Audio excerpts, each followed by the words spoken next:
This episode of Dorking Out is brought to you by the S-Mart Department Stores of America. Shop smart. Shop S-Smart. And the letter B, because you can't spell bonitis without B. When you go to get insurance and you're rejected for having a pre-existing condition, your only regret will be having bonitis. Houston, flight is go. Mila, let's go. SPM. Safety contact. From Assignment X, Amalgamated Storytelling, and thesoniashow.com, it's Dorking Out with Sonia Mansfield and Christopher Allen Smith.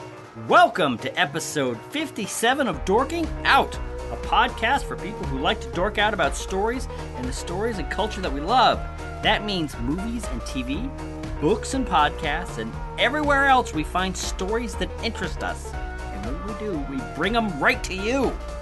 This is the Dunkirk Goes to Comic-Con edition.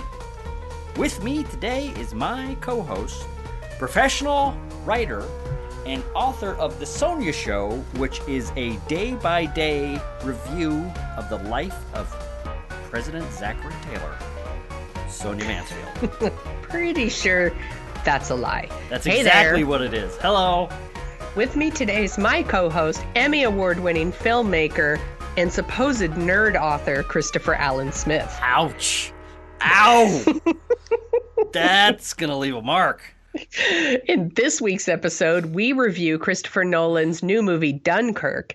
And in our second segment, Peter Brown from Assignment X and our other podcast, Dorking Out About Trailers, joins us to talk about, trailers.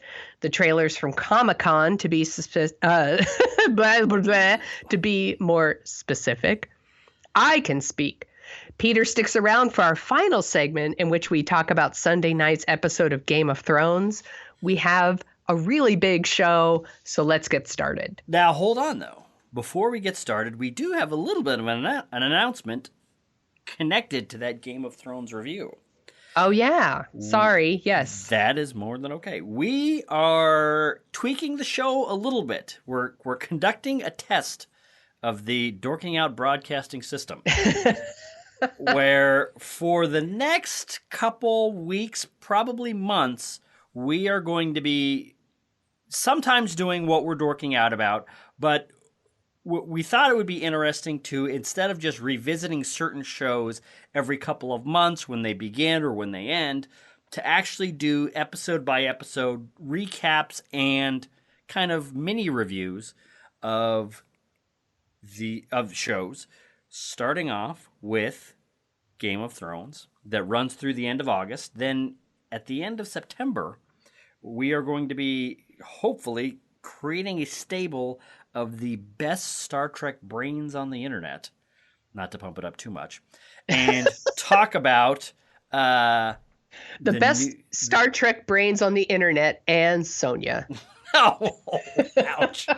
And me. I'm a fan, but I am not going to rank where the guests we're hoping to land are on that list. Anyway, point is, first Game of Thrones, then Star Trek Discovery that launches at the end of September. So, with that announcement out of the way, I think some shows are worth talking about, every week. They're special. Yeah. I think Game of Thrones is one of those shows. I think Star Trek is one of those shows.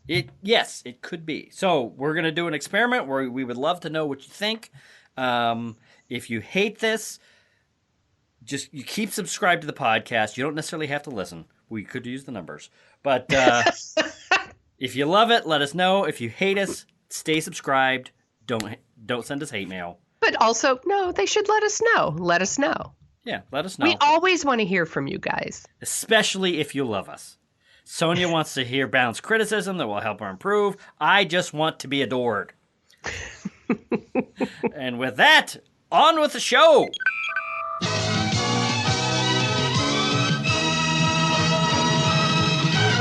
That brings us to topic one, our review of Dunkirk and thoughts on the director, Christopher Nolan. In recent years, it comes as a surprise to no one who has listened to this show or paid any attention to movies that studios now think in terms of extended universes, reboots, and intellectual property, which launched 1,000 movie tickets, hopefully more. From Hunger Games to Marvel, from Ghostbusters to the upcoming Dark Tower, it seems studios have completely left the era of auteur directors, their director-driven films, and think only in terms of IP.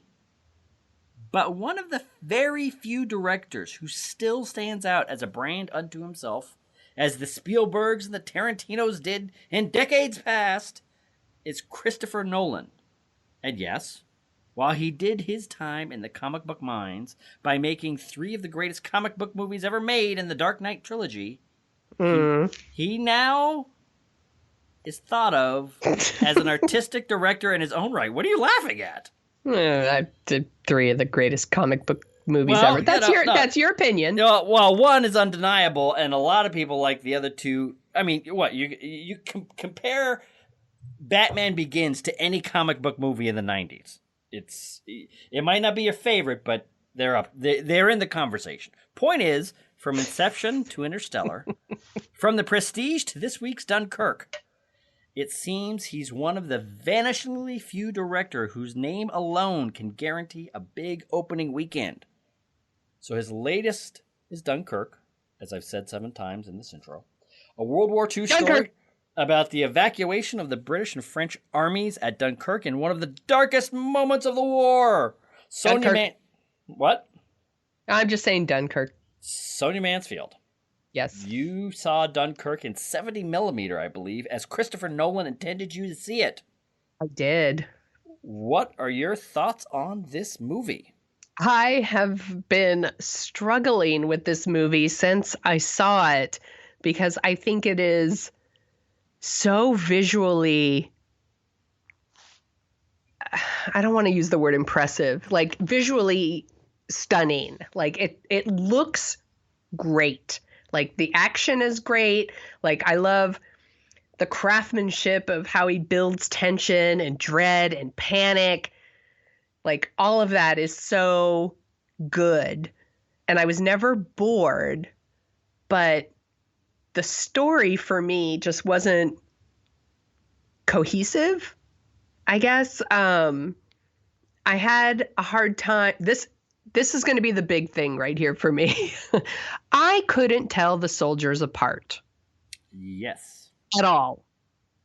Yes. Which I have heard people say is kind of the point. But I feel like that doesn't make for really great storytelling. It was hard for me to connect to any of them because I couldn't tell any of them apart. And so I felt like I was spending a lot of my time trying to figure out who is who. And it was taking me out of the movie. But I like the movie. Like I actually was talking to someone on Friday and I was like, I would recommend the movie, but I really wanted to like it even more. And I just couldn't like emotionally connect to it because it is such a different type of war movie. You know, right. and I like that about it. I like that it's not a typical war movie. Like I was never bored, and it's never like I'm interested in the story it's trying to tell. But it didn't have like the like typical war movie stuff, which I appreciate. It's not like, you know, kind of like what Saving Private Ryan does. You know, it's a genre. There's a reason these war movies are a genre. Mm-hmm. Like the idea of like, you know, I've got the girl back home and, you know, I just want to get back to my farm or, you know, whatever their backstories are. This movie doesn't have any of that. And that's fine with me. But at the same time, I also had a hard time like connecting to them because I don't know anything about them. Like, I don't even know their names. Yeah. Did you have that problem, or is it just me? Am I an old lady who's like, oh, they're just a bunch of skinny white dudes with dark hair and you know, they all look the same to me. Well, you know, here's the thing. I feel the same way, even more so, I guess. I have to say this is the first Christopher Nolan movie that I really don't like. Oh, that's interesting. I agree with a lot of what you're saying, but this is I did have a hard time connecting with any of the soldiers in any kind of meaningful way. And one of the, as you were talking about that, one of the things that popped up in my head is, okay, we've had great directors that have tried, it seems like every director at some point makes a war movie. Saving Private Ryan being Spielberg's, there's a million examples. Stanley Kubrick's Full Metal Jacket is a war movie unlike any other war movie. It doesn't conform to really any of the stereotypes or whatever of a war movie, but it is engaging. You really get to know the characters. It's disturbing and creepy, and it does a lot of things that a great Stanley Kubrick movie does, a great war movie does, and just a great movie experience does. Dunkirk is an abstract war movie in that you don't really get to know the characters. The timeline jumps around, I thought, in a needlessly and really confusing way. And one of the things that, for me, that is most baffling about this movie is the praise it's getting. This movie is getting praised I think this is his most loved, according to the Rotten Tomatoes score. Is it because it's his just most lauded movie to date, above The Dark Knight, which I think is frankly insane. Is it because it's so different than everything else you get in the summer? Maybe. Because it's for adults, because it is like a different kind of war movie? Or do you think it's just that people really want to like it? Here's the thing is, I think people really do want to like it, and people talk about how it's a different war movie, and it's really not that different. It's different in the way that it skips around in time, but there's a lot that's been made of, this is the first, World War II movie without CGI and blah, blah, blah, blah, blah. And it's just all done with practical effects and all real, real soldiers on real beaches, which is the way they made every World War II movie in the 80s, in the 70s, in the 60s. That's how they made them. Right. A lot of those movies in the 50s, 60s, and 70s, they trucked out the real planes that fought in the war that were still around and started flying them around. This is a weirdly puckered, small view of the rescue of 400,000, 300,000 or 400,000 soldiers. One of the things that I just felt very strange to me is Tom Hardy plays an RAF pilot that flies around and shoots and things. If you were to watch this movie, and this is how kind of weirdly miniature the focus of this movie is. If you were to watch this movie, you would have the idea that there were 2 RAF pilots in the entire operation of Dunkirk, one of which gets shot down, the other of which is Tom Hardy. There's no other British planes anywhere. Right. I have something to add I have 2 things to add to this. One, once again, Christopher Nolan has cast Tom Hardy and covered his beautiful face. He hates the bottom of Tom Hardy's face. Unacceptable. Second, this is another example of, I don't know who anyone is in this movie. Tom Hardy and the other pilot, they look exactly the same from the eyes up. I had no idea which one was which. I was totally confused by them. That's another one, because then at one point, like, one of them gets shot down and we kind of like follow him for a little while. Yeah. And I'm like, I thought Tom Hardy was the pilot, but I guess it's this other guy. Like, I thought they were the same person. Yeah. It's a weird, it's very confusing. It's a strange movie. Strange because you can see just the mastery of, the shots. You can see the directing in a lot of areas is very tense and very creepy, but it's so disconnected from the individual characters. It doesn't have that emotional punch. It doesn't have any because there's punch. No character moment. Yeah. Like there's nobody for me to connect to. Yeah. I mean, the closest is, well, I guess there's two. I guess the closest ones you get Mark Rylance. Right. As like a, someone who's not a soldier who's driving one of the civilian boats that's going to rescue people. Right. Like you could maybe connect with him. Like I kind of understood like what they were saying and who they were. Right. And Kenneth Branagh's character. Right. Once again, because I can understand what he's saying, I recognize who he is. I don't confuse him with anyone else. But he, that's the thing is this movie was done as though it was in as though there were three different movies kind of crammed together that don't really gel. Like Kenneth Branagh, there were a couple scenes where we came back to him and he plays a British admiral that's kind of overseeing the evacuation of Dunkirk. There were a couple times where we came back to him and it's like, oh yeah, he's still in this movie.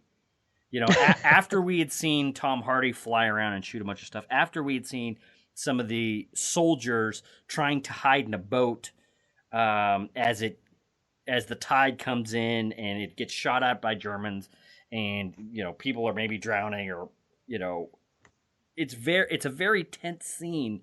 And that's what's so strange is the direction is great and there are moments that really are creepy and tense and hard and build on themselves, but because we don't really get to know any of the characters, and I'm not saying I need to know them in a Saving Private Ryan kind of sappy Spielbergy way. We literally don't know their names, don't know where they're coming from, don't know where they're going to, don't know what their experiences are up until that point. And this is like an exceedingly minimalist way to tell a story. If I remember this correctly, I think I read that there's about a third as much dialogue in this movie as there are in most movies. Hey, I'm fine with that. I'm fine with, show me, you don't have to tell me. Yeah. But I just don't feel like there was just no connection there at all with any of these characters. And let me ask you this. Now we are going to get a little bit into spoiler territory because there's a thing at the heart of this movie where I completely checked out. So, well, I do want to say, like, I did like that the soldiers, even though we don't really get to know them, they were portrayed as like, they're not like the typical selfless, like brave Hollywood soldiers. Like they really are just basically boys. And they're scared and confused, and they're just doing whatever they can do to survive. And I feel like, I don't know, I feel like that's not something we see a lot in these movies. So that was interesting to me. Yeah. I hear you, and I do want to say, like, I did read one other review of this movie. I only read one. I try not to read reviews before we talk about them. Right. But I read one, and in the review, they actually refer to certain characters by their names. And I was like, you're a cheater. You're using your critics' notes that they give you at the screenings. Exactly. Because none of these people are addressed by those names in the movie. Yeah. Cheater. Which is fine, but it becomes very difficult. It becomes a movie of, oh, we're back with that guy. There's that one guy. All right, that guy. Hey, anyway. there's the pasty brown-haired guy. That's right. Okay, so now we are going to go into spoilers a little bit because we have to have a discussion that I think for me will crystallize. If you've seen the movie, this will crystallize my thoughts for you. All right, so now we're into spoilers. One of the things that happens in this movie is Mark Rylance picks up Cillian Murphy off a sunken ship, and instead of zipping back to England, he goes to Dunkirk as Cillian Murphy is like, hey, we got to get out of here. If we go back to Dunkirk, we're going to get killed. There's kind of an altercation between Mark Rylance and Cillian Murphy, Mark Rylance's son, George, and Cillian Murphy. Some bad things happen, and the kid gets killed, dies from his injury. A kid. A kid. Right. Then they pick up some people from Dunkirk, go back to England. The guy that is responsible for the death of his son gets off his boat, walks into the crowd, and not vanishes. His son. Oh, are you sure?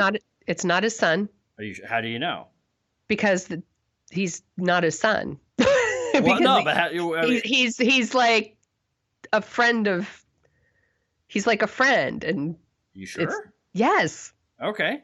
The blonde haired one is his son. The kid with the dark hair is not his son. He's like a boy in the neighborhood. Okay. Well, but maybe. Continue. Yes. It No, doesn't maybe. mean his death doesn't mean anything. Yeah. Okay. It so still he's means not. something. So yeah, it means something, and it means that Mark Rylance, for Christopher Nolan emotionless reasons, lets this dude just walk off after being responsible for the death of a neighborhood kid.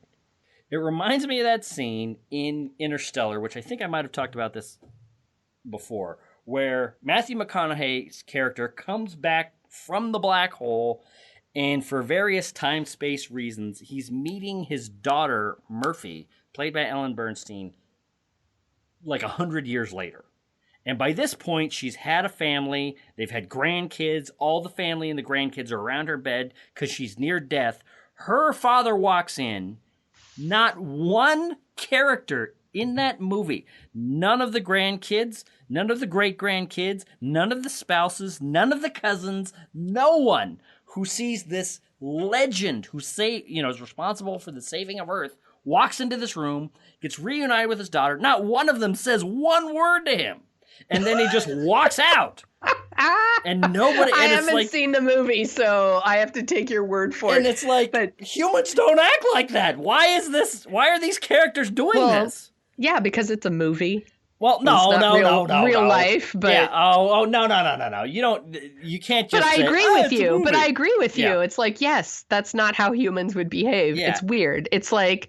It's the same thing in this movie. It's like, would he really just let the dude be like, okay, we'll see ya? And I understand from this movie that Cillian Murphy has gone through this completely harrowing experience that because of the broken up time, the way that it's shown, I think was expressed in a very poor way. It was kind of putting the puzzle pieces back together of how this happened was difficult. And usually I like, for me, I guess let me step back. Christopher Nolan, since Inception, through a lot of his movies, but, I first really started hearing it around Inception, is he was criticized as kind of a very cold, chilly filmmaker, a very mechanical filmmaker, a filmmaker that was really was visually stylish, was, his structure was very interesting, but he could be just very emotionless and, chilly, is what we've said several times. For me, this is the movie where all of those things came through at 100. And, lastly, the music. Hans Zimmer has been you texted me about this. More and more minimalistic as he works with Christopher Nolan, and his music. I'm not even sure I would call this music, and I don't mean that in a pejorative way. What I mean is it's a very affecting soundscape that doesn't do anything that music, minimalist or lush and orchestral or anything in any other movie usually does. It doesn't, if it's just there to bang literally one note of tension, it does that. But after 110 minutes of this movie, it's funny, this movie is being touted as, holy cow, this is Christopher Nolan, one of his shortest movies. This movie felt like 3 hours to me. I don't think it did at all, and I'll tell you, when I booked my ticket and saw that it was less than 2 hours, no joke, I did a happy dance. I was like, yes, finally. I hear you. It didn't feel short to me, and I was bored. So you know what? I am fascinated that I like this movie more than you. That fascinates me because this is a movie, to be honest, I had no interest in seeing this movie. I was 100% seeing this movie for the podcast because it was something you wanted to see. Right, exactly. And I went to see it and I was like, once again, like, I don't hate it. I like it. I actually have recommended it to people, but like, I haven't been able to emotionally connect to it. But I do think it's really interesting, and I was never bored, and it sounds like you were quite bored. I was in a lot of ways, and that's the thing is I'll still recommend it because it's getting so much praise that I am well aware that I am out of step with a lot of people that are watching this movie. But for me, this is like a lot of the naysaying that I've heard about Christopher Nolan over the years was true in every single instance on this movie. It's so, well, I guess. I feel like if I saw it again, I might like it more just because I would maybe have a better time keeping track of who's who. I was thinking about that. Because that continually took me out. And also the accents on some people were really thick, and I had and maybe because of the music too, I had a really hard time understanding people. Yeah. That's the thing. I don't see me going back to see it a second time, to be honest. I'll probably end up seeing it on at home with my husband at some point, but I think I like it more then. Yeah, I'm not sure I'm going to see this movie again. And that's the thing, because there are some movies that I'm kind of like ambivalent about. It's like, well, let me try it again and we'll see if it kind of comes together or something. For me, there was not enough that was close but out of reach for me that I feel like I could grab onto if I watch it again. This is just a misfire almost from start to finish, even though there are several sequences in it that are very interesting. And, somebody that's into directing, somebody that's into film could definitely look at this in a very dispassionate way and see a lot to admire, but not a lot to like. Is what I would say. So, that's a good way to put it, actually. Thank you. On a scale of 1 to 10, what would you give this movie? It's like a 5 or 6. It's like right in the middle. Yeah. Like, I don't hate it, but I don't love it. Yeah. Yeah, I would say for me it's just a straight 5. There are a few things in it that I don't hate, but I pretty strongly dislike. But there's enough here, and when a filmmaker like Christopher Nolan does an original movie, attention needs to be paid, I guess. But, man, I was really looking forward to this movie, and it just missed with me. Hey, want more Dorking Out? Yep. You can visit our website at dorkingoutshow.com. You can. And you can like us on Facebook or follow us on Twitter. On Twitter. Do you listen to us on iTunes? Yep. It's cool. It's cool. We won't tell anyone. Nope. Please, take a few minutes out of your busy day of pretending to work while you watch cat videos to give us a review on iTunes. Cat videos! For some reason, iTunes really cares about reviews, and it helps us attract more listeners, and you want us to have more listeners and be popular and cool, don't you? Yep. Of course you do. Yeah. And now, on with the show. Yeah. Topic 2. If you're a dork, geek, nerd, or spaz, then you know that Comic-Con happened last week in San Diego. I'm joking because, of course, gone are the days when Comic-Con was just for dorks. Every TV show and every movie participates in Comic-Con now. It's the center of everything pop culture, including Sharknado 5, directed by friend of the pod, Anthony C. Ferrante. End of shameless plug. Last week, a million trailers came out, and we want to talk about them. So Peter Brown from Assignment X and our other special podcast, Dorking Out About Trailers, is here to talk about all the buzzy new trailers and whatever news that captured our interest. Hello, Peter. Hey, how's it going? Good. So you've actually been to Comic-Con a few times. We were talking about this before we started recording. That's right. Yep, I have. It's a madhouse. It's crazy. It's a place where you have to intermingle with 150,000 of the unwashed, and whether you like it or not. So you said so, if you're a fan of crowds and standing in line, then That's Comic-Con is for you. exactly. If you love standing in lines, long ass lines, Comic-Con's for you. If you love being around sweaty people by the masses, by the herd load, Comic-Con is for you. Yeah, but it's also obviously a place where lots of cool stuff goes down. Yeah, obviously. Smith, have you ever been?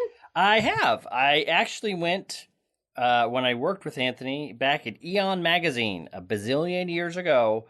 I went and manned a booth at Comic-Con, and I believe at the time, don't quote me on this, the attendance figures for Comic-Con in '98 was 35,000 people. Yeah. So I Well, it used to be suspect really it's much different. It used to be really genre specific. It used to be really like sci-fi comic book, right? Yeah. And then now it's that- just kind of everything. Yeah, Right. It used to be very, very comic book focused. It was a Comic Con, right? It was for comics. And then they started sprinkling in a little entertainment here and there. And then they picked up a lot of buzz from that. And then so everybody was kind of like, oh, we could get a little bit more promotion. We get a little bit more recognition. Hey, let's go down there. And then they got a bunch of recognition. And then now it's evolved into basically it's an entertainment con.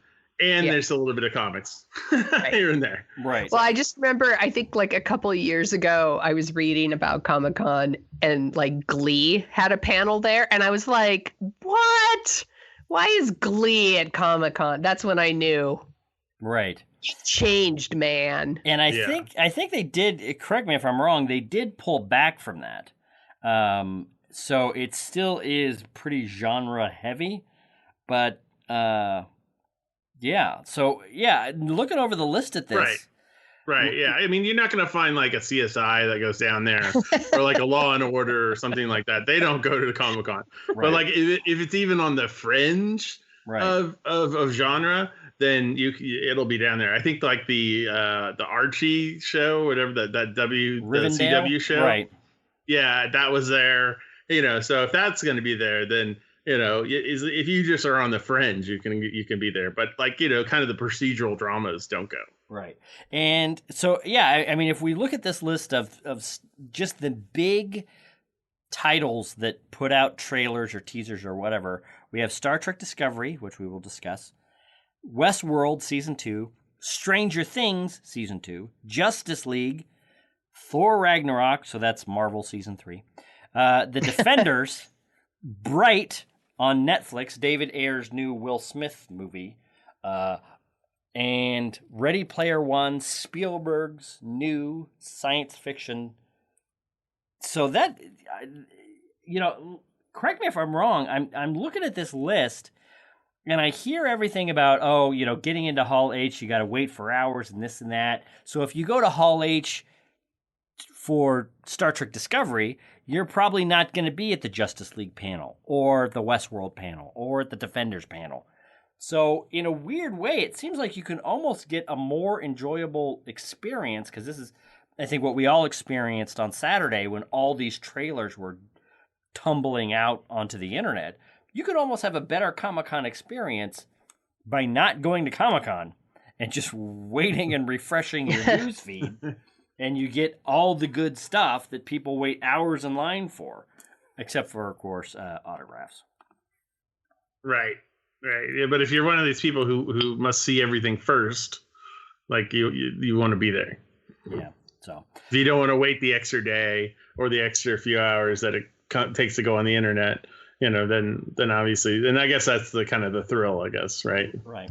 And these panels, right? Because you might read about like what was talked about at the panel, but they're not going to report like every little thing that was said there. So I guess if you're a hardcore fan of Rivendell or Riverdale or whatever it's called, maybe it matters to you. First of all, I'd like to meet you. Secondly, I am wondering, because I was watching.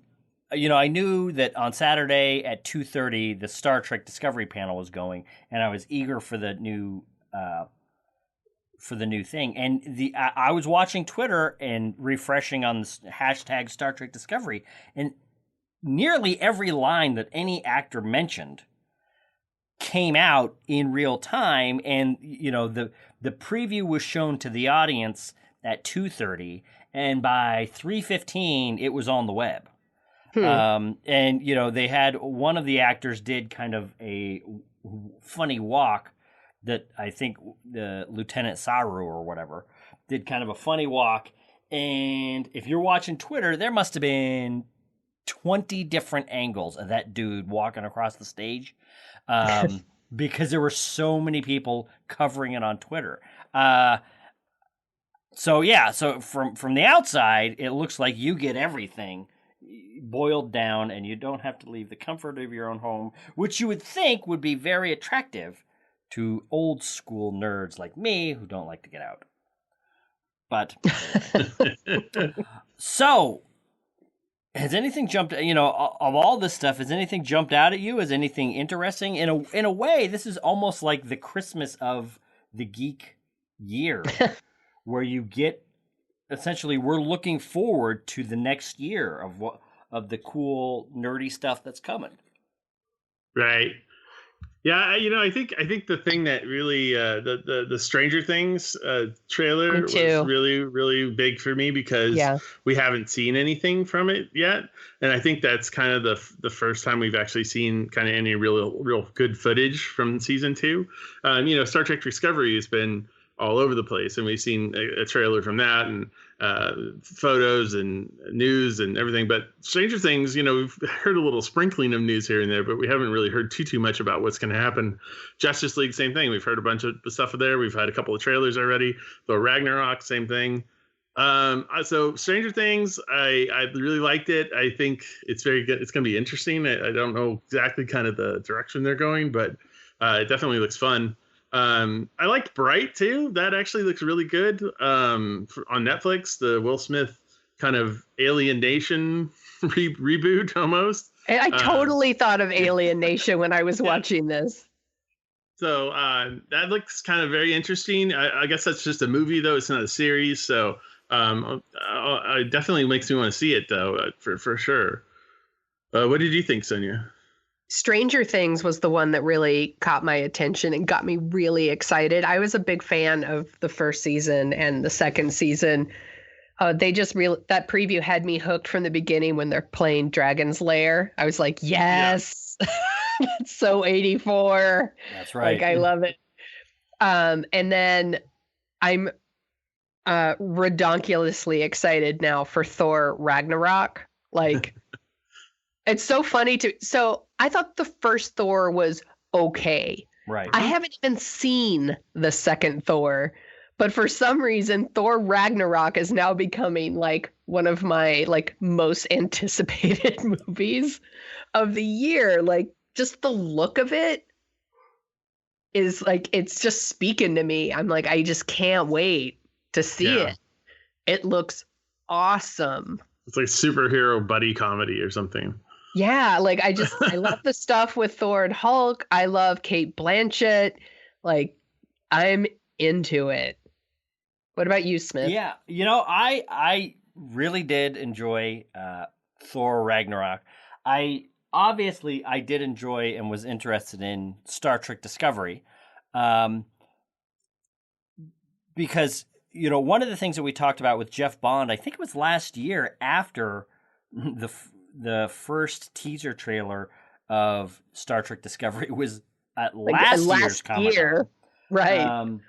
In that he was saying this movie or this series has to compete on a prestige level with, the Game of Thrones and the Breaking Bads and the whatever of the modern TV era. It can't be another NCIS. Right. And visually, it looks spectacular. Visually, it looks like, wow, they've really done it. It looks insane. I agree. We don't know what the content's really going to be. We don't know, there's some, I'm really feeling a little bit heartbroken as a Star Trek fan, because it seems Star Trek fans a lot of them on the internet have developed into the kinds of fans that they are almost eager to hate the thing that they love. And, I've been hearing a disturbing amount of pushback from this when I think this looks really interesting. And, you know, what are they saying? Oh, I haven't just that the Klingons aren't right, and that the main character is supposed to be like an adopted stepsister of Spock, and she was never mentioned. But at the same time, it's Spock says in the first time we meet Sarek in the first original series, I haven't talked to my dad for 20 years. We don't get along. I don't know what's going on with that guy. You know, and this is set 10 years before Star Trek, the original series. So, of course, his dad's doing other stuff.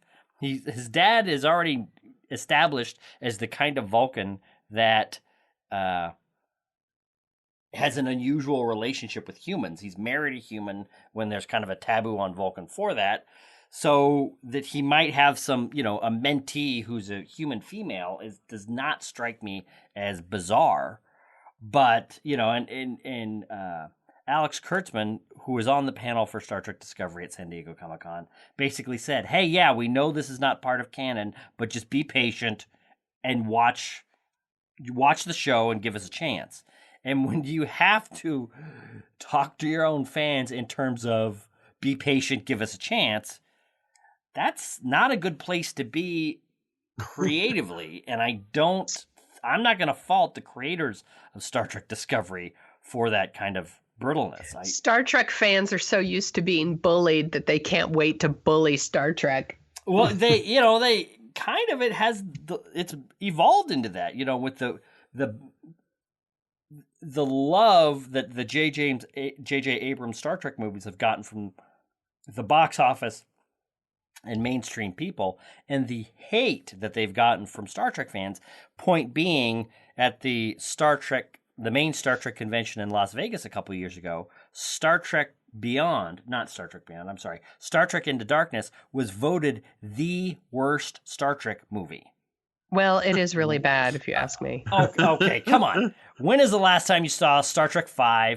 When is the last time you saw the original? I just went through the original 6. All right, so now we're really going to go off on a tangent. Because How can you tell me? I would much rather sit through Star Trek V than Star Trek Into Darkness. You are insane. Speaking of Spock's siblings that were never mentioned. Yeah, exactly. I'm not insane. I would rather sit through 5 than Star Trek Into Darkness. Oh, man. All right, you know what? With the Great Barrier? What's so great about this is when somebody this is come at me, nerds. I like Star Trek. I like Star Trek V more than Star Trek Into Darkness. See, that's the thing. I don't even need to make an argument. All I need to do is step out of the way and let you keep repeating that, and then my work is done. I'll put it like as the title of the episode if you want. That's fine. I mean, no, we're not going. I don't want anyone associating Star Trek V with this episode in any way. And frankly, I'm sorry I brought it up. Associate Star Trek Into Darkness above Star Trek V, yes. That's any ridiculous. day of the week. Star Trek V was terrible. It was a bad movie. It was like a Jason Bourne movie. It wasn't Star Trek at all. It just didn't feel like Star Trek to me. At least Star Trek V feels like Star Trek. No, it doesn't. It feels like a fan-made cardboard construction shot by William Shatner's next-door neighbor who wants to get in the film. I should go in the other room right now and go get David, and he'll sit here. And Bring him in here. Bring him in here. Star Trek nerd, and he would say the same thing. Then I question the hugeness of his Star Trek nerddom. That is, we really are sidetracked. I'm really sorry, all right, Peter. It doesn't happen very often on this whenever I'm on this podcast, but I actually agree with Smith. That's ridiculous. You might not agree, but saying it's ridiculous? Come on. Star Trek V is one of the worst franchise-killing movies ever made. It is right up there with... I'm going to have David come in here. You know what? Bring him in here. I'll take him on too.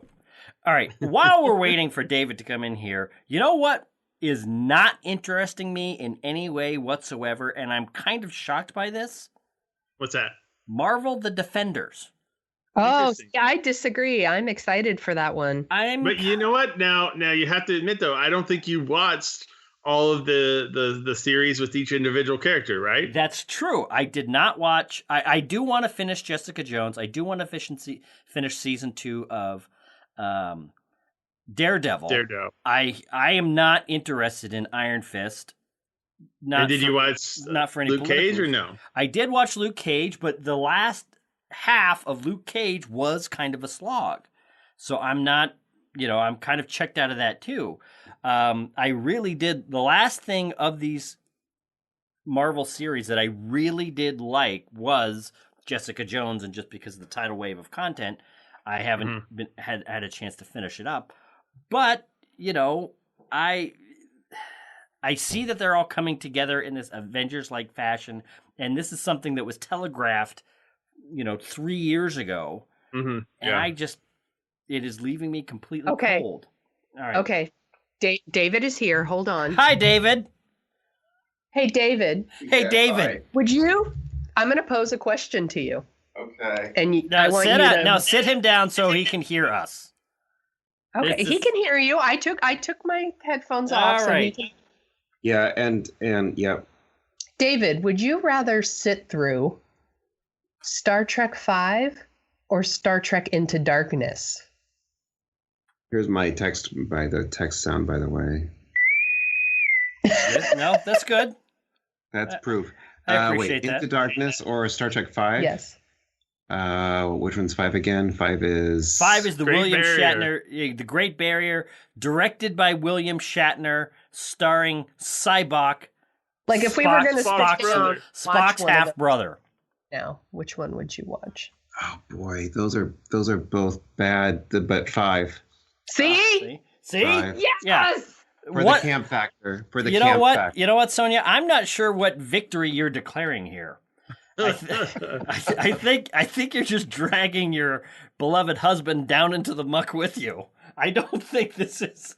I love David; he's great, but at this point, I have to pity him just a little bit. I think you're. I just think that these guys are wrong, and I'm right. That's all. Oh, so wait. So as a feminist, you had to go get your husband to tell us that you were right. That's right, woman. Well, that's an interesting appeal to the patriarchy, Mansfield. That's right. You know what? I think for me, it's just because, and Sonia's well aware that I'm not a fan of the reboot so much of the Abrams world. And you liked the first one, though. The first one was enjoyable. Yeah. But Into Darkness. Yeah, and Beyond was good. It's just Into Darkness. And Beyond was good, but Into Darkness was. I rolled my eyes so many times during that movie. It's not even funny, especially the Spock chase scene. And I don't know, it was just so. Agreed, 100%. We're 100% like off topic. No, now. it doesn't matter. No, hold on. Let's start Discovery, and it turned into this. I will. No, hold on for a second. I will. David and Sonia, even though she has given over the reins to this argument to her husband. But anyway, point is. So yes, I heard it's a lovely communicator chirp. So let me ask you this. So you look at the character interaction, the special effects, the thrust of the story of Star Trek V with the rocket boots and the row your boat, and the cartoonishly, embarrassingly bad special effects. And you're telling me that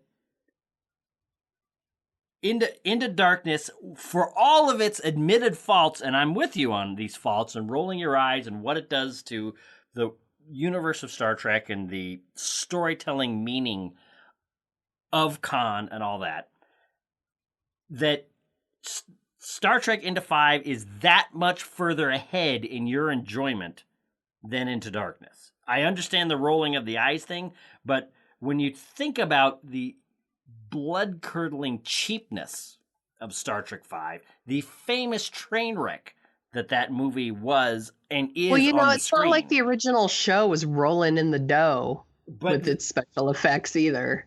But it never looked that cheap at all. I'd much rather watch the original cast, I think, than I don't have the affection for the new cast that I have for the original cast. So I would rather watch the original cast sing "Row, row, row your boat" than watch someone who's playing Spock act like he's Jason Bourne. Oh, okay. I would just say all I'm saying is that if I'm sitting home, it's a Sunday, I'm not wearing any pants, I'm flipping channels, I've got my Corona. You're correct. Now the story's taken a weird turn. And I'm flipping channels. Well, you'd have to be drunk to watch that movie, but all right. I would watch 5. I would not. Yeah. I would watch Channel 44 before I watch TV 20. I guess. All right. You know what? I would. You've made your point. Your tragic point. Thank you. I'm not saying 5 is good, but also. Yeah, I didn't say it was good either. I'm just saying I would rather watch that than Into Darkness. That's all I'm saying. I hear you. Nope, I hear you. And the more you repeat that, our listeners are going to back me up. You're going to see. I think you are going to be unpleasantly surprised. But we shall see. I'm sorry you underestimate our listeners. I don't underestimate them. I estimate them perfectly. I am confident in the discerning taste of our listeners. I don't know, but they listen to the podcast, though. Wah, wah. Thanks for coming on the podcast, Dave. Actually, before David leaves... Get out. I'm sorry, what? Yes? Well, David's actually reading Ready Player One, and that's one of the previews that was... Yeah, I haven't seen the preview, though. Yeah. But you said, but people are losing their mind for the trailer, and you said the book is pretty good so far, what you've read. Yeah, have you guys read it? I have not, and now I'm going to wait for the movie. It is. It's heavy on the nostalgia, heavy on the video game references, heavy on the 80s, heavy on all that stuff, and sort of a dystopian sci-fi, twisted Willy Wonka sort of contest. It's pretty cool. It's enjoyable so far. I'd say it's a really good kind of a page turner. Yeah. The trailer definitely has that vibe. That kind of seems like what the trailer is, yeah. Oh, okay. I am interested.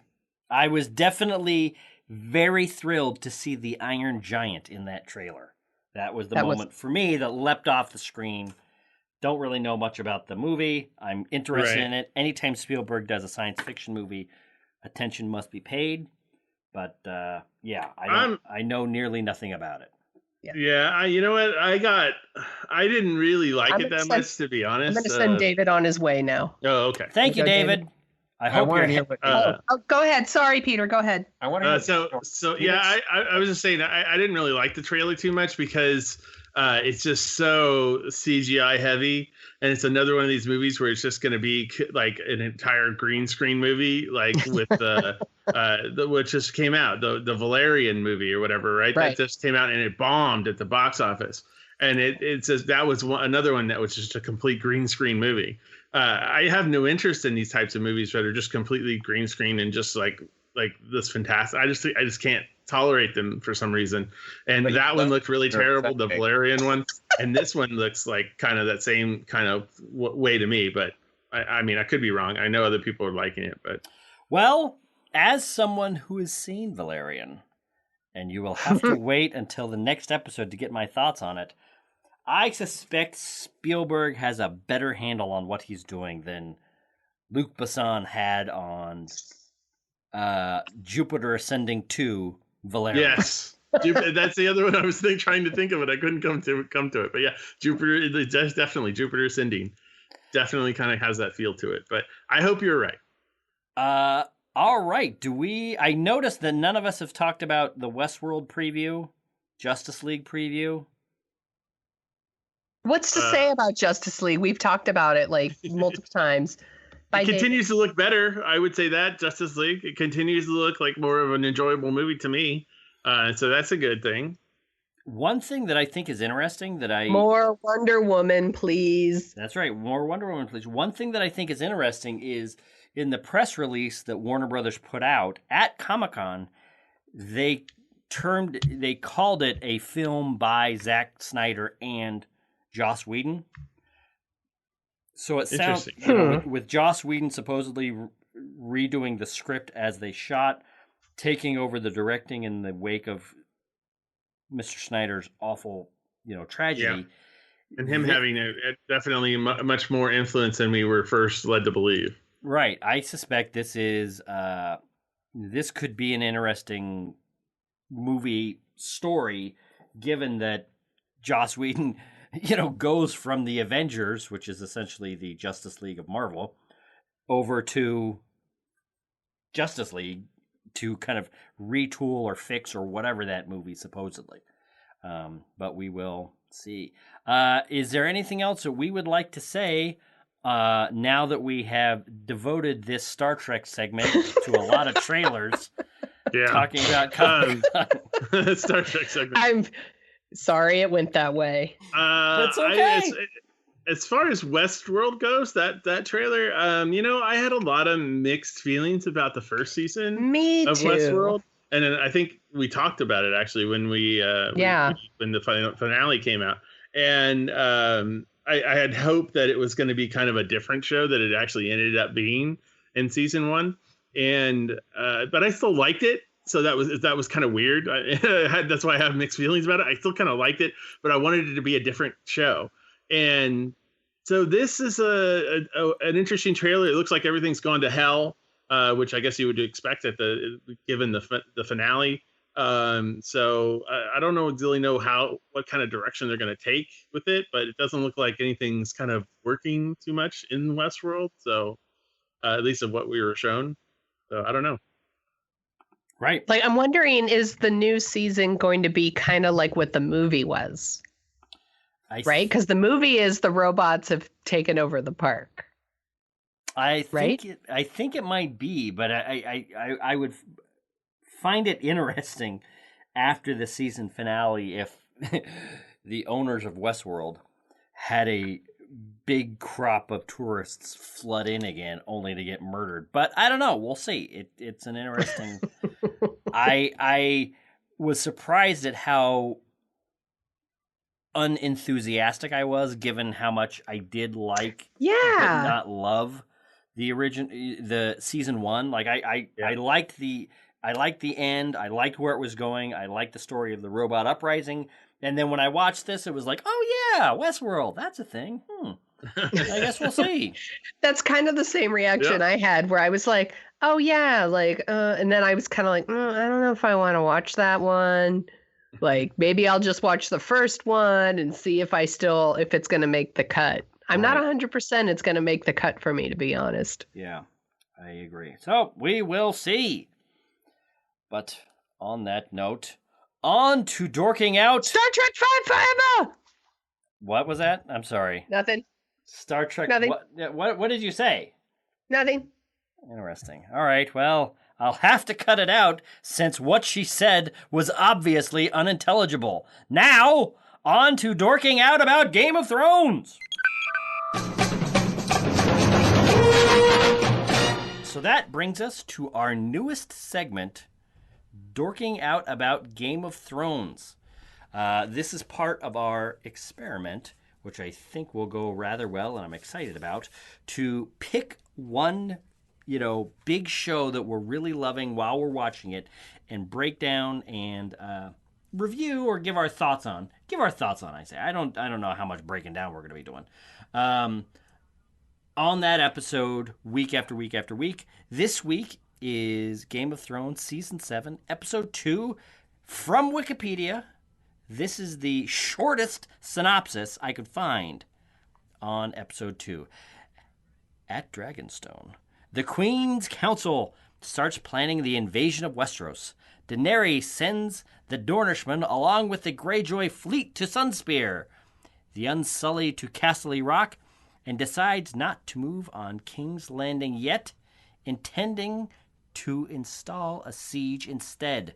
Grey Worm and Melisandre declare their love for one another, which they consummate before Grey Worm leaves with the Unsullied. Awkward. What was that? An awkward consummation. Yes. There, Cersei has gathered many lords and insisted on fear for the Dragon Queen and why they should support the Lannister crown instead, promising Randall Tarley, the title of Warden of the South in the Riverlands, Arya meets Hot Pie, who tells her of Jon being named King of the North. Hot Pie. She decides to return to Winterfell, and on the way, she is briefly reunited with her long-lost direwolf, Nymeria. At Winterfell, Jon Snow... It's amazing how much they get done in one episode. I would just like to say that. Sorry. At Winterfell, It really is. Jon Snow leaves for Dragonstone in hopes of getting support of Daenerys Targaryen against the threat of the White Walkers, leaving Sansa in charge. At the Citadel... Meanwhile... Sam begins... or forbidden treatment for Jorah Mormont's grayscale. Euron Ew. Greyjoy. Oh, yeah. Tell me about it. That was so gross. The Iron Fleet attacks Euron Greyjoy, and in the battle, Oberyn, Nymeria, Yobara, thank you, are killed while Illyria, Tyrene, and Yara are captured. You know, this is the drawback of getting the synopsis a mere minutes after the episode ends from Wikipedia, because it still could use a little bit of polishing, let's say. Theon Greyjoy, meanwhile, flees the carnage in horror. So, holy smokes. You know, it didn't seem like a huge amount was happening this episode, but now that I read this little Really? synopsis, it's like, holy cow, there's a lot going on. I really thought there was a lot going on. Well, I wrote in my notes, like, there's action, there's romance, there was gross stuff. There was a really great callback to the first season that made me go, oh! And then I went, aw. Yeah. It's nice. So, yeah, actually, I was going to say that too. That I think the big battle at the end is going to be kind of what people remember the most. But I think actually there was quite a bit of things that happened in the episode that kind of furthered everything along. Definitely. Yeah. What did you think about the big battle? I thought it was good. I always love the battles in Game of Thrones. They're always nice and bloody and violent, and lots of people getting limbs chopped off and everything. I was a little disappointed that the sand snakes were pretty easily dispatched, especially given that we've seen many seasons of them, you know, portrayed as these badass women, and then they both basically get taken out by, Euron. So I was kind of disappointed in that, but I did like that. Those people from Dorne, they talk a big game, and then when the battle comes, yeah, they get their heads smashed, right? Yeah, and I was not surprised at all that Theon ran for his life. Not at all. well, you know, I hear what you're saying about the sand snakes, but the thing is, usually it's like 3-on-1. They're like toying with some dude while they're all can pay attention to him, and it's just them ganging up on. This is in the middle of a battle where they're not only having to go after Euron, but they're also having to worry about every other guy and woman in the fight on, you know, there's 20 or 30 or 40 people fighting on this deck while they're trying to take on Euron Greyjoy, and it's just, I don't know. I still thought that they were badasses, and he was just kind of lucky a couple of times, but so. I just thought like the battle was cool to look at, but I just felt like the emotional stakes aren't there for me, because the truth is, like, I don't care about the Greyjoys, and I don't really care about the Sand Snakes either. Like, the only thing I cared about was, oh, that really ruins, you know, the plans. Danny's plan, yeah. Yeah. Yeah. I think Nymeria was, on borrowed time anyway, because Jessica Henwick, who plays the character, she's also in, she was in Iron Fist. She was like the second billed actor on that show. And then she was also in The Defenders. So I think she had other commitments. So I think that's kind of maybe part of the reason they got rid of her, because, you know, she has all these other things going on. So. Good to know. So I get really nervous when they start talking about killing dragons. I, for some reason, like, really care about the dragons. Like, I'm totally fine with, like, apparently with like Cersei like blowing up and killing like thousands of people or something. But the minute they talk about dragons, I'm like, I will not stand for this. Yeah. I hear you. I think it's all this stuff happening, Jon Snow going to meet Daenerys and all that stuff. I have to say, though, my favorite moment was Varys kind of pleading for himself, like when the queen seems to rattle off how disloyal he is to all of the kings that he's supposedly working for. And then he basically gives her an answer of, if we're up to me, we wouldn't have kings and queens, but we do. And I'm for the people, and I'm always going to be for the people, and that's the way it is. And if you want to kill me, suck it. And if you don't, let me do my job, but I'm not going to sit here and, I just thought it was, continuing this theme of hope for the little people after this ridiculous dark age of, the rich and the powerful fighting it out for the right to sit on an incredibly uncomfortable and dangerous chair. Yeah, and that actually kind of follows right along very consistently with how he's been the entire series. As he said that numerous times to Littlefinger that he wasn't doing anything for kings or queens. He was doing it for the people and what was best for the people as a whole. And so that continues kind of his consistency in that regard. He's not just saying that to say it. He's been saying that every season, basically. Let me ask you guys something about Littlefinger. Why does this gross little man who ran a brothel think he should be sitting on the Iron Throne? Well, like what right does he think he has to the Iron Throne? Well, that's the thing. What right do any of these people have? And I would say because of like their families, they do, and he doesn't have that like family tie.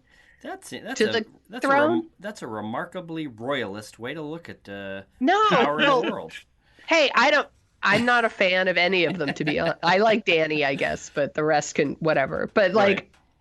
I'm just interested that, like, I don't know, he's just some dude who was running a brothel, and now he's like, nah, I'm gonna control the world. Well, that's the thing is, if I were him, I would be like, yeah, why not? I could do it. I could, I'm as good as any of these other bozos that are happen to be born to somebody. I mean, that for me, maybe this is the American in me, not liking the rules of kings and dictators, but. Why not? If we're going to have this, fakakta system where if you're born to the right family, you get to rule the entire world, why not? I'll throw my hat in there. All. Like, it's like, yeah, why not hot pie? Maybe hot pie could rule. Why not? He could. See, that's the thing, Sonia. Oh, my God.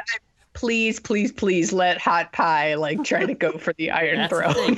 See, in a just system where the people rule the populace, hot pie would have a chance. For everybody. How can I serve you, King Hot Pie? Exactly. See, I think Littlefinger like knows that there's this massive power struggle going on, and like people are killing each other left and right to get to the Iron Throne, and he's quietly behind the scenes manipulating people as to where they're going in an effort to get there himself, because he figures, like you said, Chris, why not? If all these other people are going to tear each other apart and there's going to be nothing left, maybe I'll be the last one standing and I can just slip right in and take over. He totally could be the last one standing. So that's how Game of Thrones ends. Littlefinger on the Iron Throne. God, that would be something. So, Peter, we have not yet addressed your fan fiction. Oh, yes. Don't worry, I was going to bring it up. Seems to be becoming more and more true as every episode happens, and I agree. I think what's interesting is in the preview for next week, this is not really a spoiler because it's in the next week's episode preview at the end of this episode. Jon and Daenerys finally meet. They finally get together, but do they finally get together? Yes. Actually, in my notes, I had written down that I said, my fan fiction is coming true. That's actually in my notes. I said, Jon Snow, they talked about Daenerys. They said, oh, what spews fire? dragons. Who has the dragons? Oh, and the dragon glass. Oh, Hey, you should go meet her. And then I think Danny even said, oh, we could get him on the side of the Lannisters. And then the Red Queen was like, oh, Jon Snow's a good guy. I've worked with him. He's whatever. And she's like, oh, how does the Lord of Light, how did they know that the Lord of Light favors him? And she gave this other explanation. And I was sitting there like, why didn't you just say you brought him back from the dead? Like, just Exactly. Yeah. duh. She I was brought him getting- back from the dead. Of She was course you getting like him. very cute. Oh, yeah, let him tell you his story. No, you know what?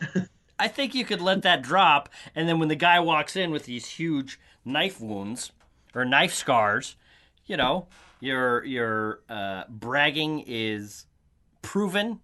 They'll realize what a badass he is. And then, she'll look at him with some, favor. I think Danny's going to look up Jon Snow's dating profile now that they've been kind of introduced through mediators. And she'll see, like it says right on his dating profile, must have dragon glass. Must have dragons. Oh, he dated a wildling. Oh, Yeah. okay. Now, I got to ask, with the kind of the messing up of the rebel Greyjoy fleet, are we, that seems to kind of put us into some question, Cersei or Daenerys's plans for King's Landing. Are we beginning to wonder if all of the good people getting together, Jon, Arya finding, having some hope, Sansa having some hope, Jon having some hope, Daenerys having some hope, all the people we want to have good endings look like they're going towards a good ending. Are we just being set up for another red wedding or another purple wedding or another Ned Stark getting his head chopped off? Are we just being set up here for a shocking, everyone we love is going to die ending? I No, hope so. it's just, it can't be easy. It's not going to be easy. Right. Some people got to go. If that's the case, I will be shocked. However, I'll be kind of probably pleasantly surprised because it'll be in a direction that I don't think that they're going. So, in that respect, I think I'll enjoy it.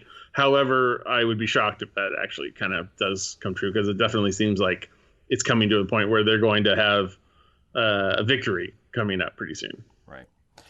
All right. Is there anything One else? question I have. Okay, yes. What's your question? Yes.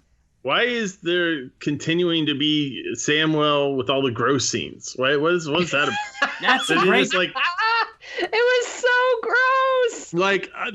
I am a hard person to get to squeam. Like, I admit that. I watch a lot of horror movies and I'm very have a very solid stomach. But the last 2 weeks, man, they've gotten me twice in a row. I seriously had a hard time watching both of those scenes go down. Yeah. You know what? So I'm with you. it's like watching someone with like the worst sunburn ever. It's just so, and peeling it off and blah! It's so gross. I know. I don't know if they went in there oh, what are we going to do with Samwell this year? Oh, let's give him all the disgusting scenes. Oh, That's so gross. That's right. He's not doing anything but reading books and discovering stuff. So we're going to have to do something with him. I do want to mention Smith already said what his favorite part was. Peter, did you mention what your favorite part was? Was it the gross stuff? Was that your favorite part? No, definitely not. I think it was when Arya discovered that she wasn't alone anymore. Yeah. I think that was with Hot Pie, your favorite new character, Hot Pie. Hot Pie. And so, because even last week I said that she was going around and doing this blood-filled rampage because she thought she was the last Stark alive, and she was just going to try to kill as many as she could before she died. But you could see, when she found that out, her whole facial feature and even emotions changed. She was like, "I'm not the last one. I can go home." My favorite part actually is very similar. I loved it when she ran into her direwolf. Right. Yeah. I love that part.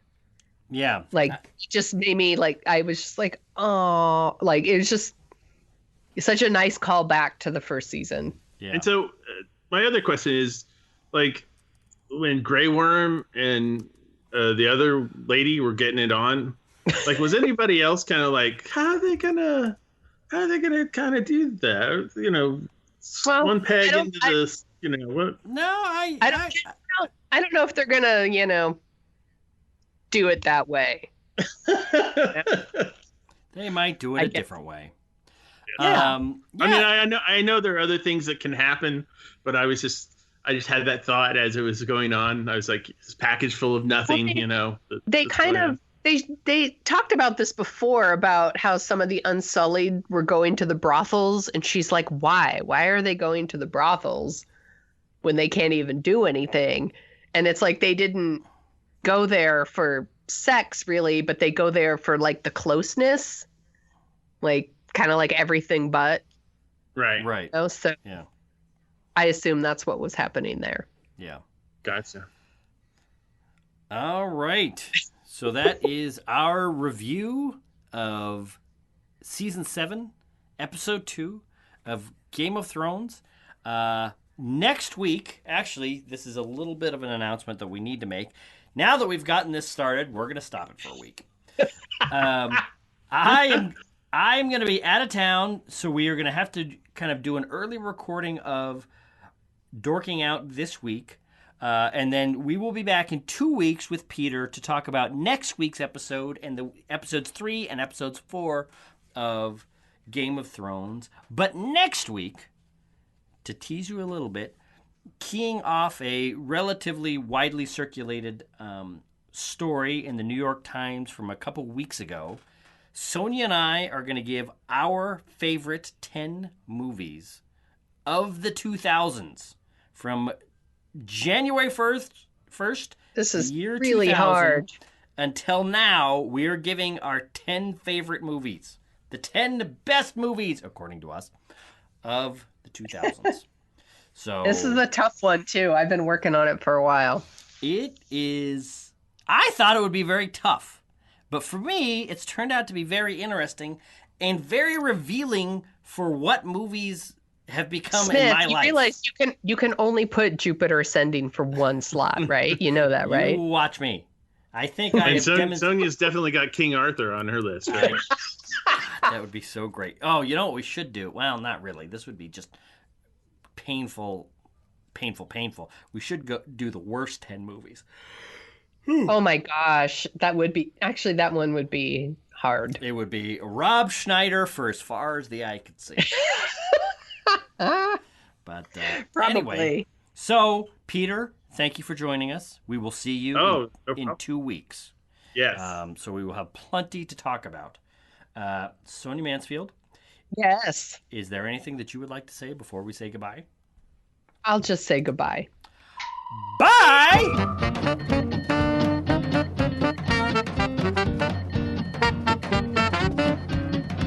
The Dorking Out Show is on Twitter at Dorking Out Show, where you can find Chris at Jet Jurgens and Sonia at The Sonia Show.